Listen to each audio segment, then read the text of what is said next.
Google SketchUp est un logiciel de modélisation en 3D qui permet la réalisation de formes en 3 dimensions. Comme par exemple des formes simples, des meubles, des voitures ou des maisons encore. Et tu te demandes comment fonctionne ce logiciel. Alors comme d'habitude, ne bouge pas et je te montre.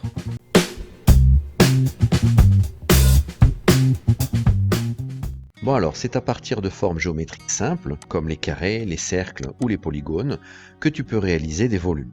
C'est très simple, il suffit d'extruder des volumes à partir de surfaces planes. Oui, monsieur, ça veut dire quoi, extruder? Alors, extruder est un verbe d'action qui permet de réaliser une extrusion. Et une extrusion, c'est un procédé de réalisation qui permet d'obtenir des formes à partir d'un écoulement au travers d'un moule d'une matière à l'état liquide. Tu as compris? Ah mais alors, c'est comme mon tube de dentifrice. Le bout de mon tube, il est rond, mais quand j'appuie, ça fait un cylindre. Oui, exactement. Et pour en revenir à SketchUp, c'est pareil. Les formes géométriques de base peuvent être extrudées avec l'outil pousser-tirer. Un simple clic sur la forme et hop, tu tires. Mais avant de commencer à utiliser Google SketchUp, il est important de savoir se repérer et se déplacer dans cet univers en 3 dimensions. Et le problème, c'est que ton écran ne possède que 2 dimensions, ce qui peut poser des problèmes d'effet d'optique. Par exemple, sur cette représentation, où tu peux voir un cube, une pyramide, une sphère, un cylindre et un prisme droit, il est difficile de savoir comment ils se situent les uns par rapport aux autres. Tu penses certainement que tous ces volumes sont simplement posés sur le sol. Et pourtant, si je trace un rectangle pour matérialiser un plan, le sol, tu te rends compte que certains volumes se situent au-dessus du sol, d'autres en dessous, et d'autres encore sont coupés en deux. La visualisation en 3D ne se fait que dans le mouvement. Ce n'est que lorsque tu navigues dans cet espace en 3 dimensions que ton cerveau reconstitue l'environnement 3D. Et donc, pour prendre en main ce logiciel, il va te falloir apprendre à zoomer et à tourner autour des volumes.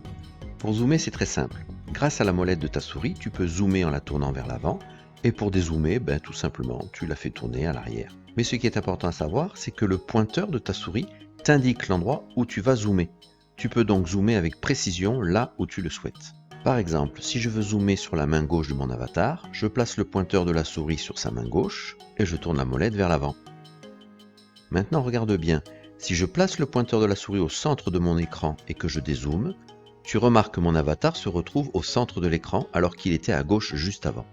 Avec un peu d'entraînement, l'outil Zoom peut donc aussi t'aider à te déplacer de la droite vers la gauche, mais aussi de haut en bas. Maintenant, pour tourner autour d'un volume, tu dois utiliser l'outil Orbit. Là encore, c'est grâce à la molette de ta souris que tu peux activer cet outil. Maintiens la molette enfoncée et tu remarques que ton pointeur change de forme. Déplace alors ta souris tout en maintenant la molette enfoncée, et voilà.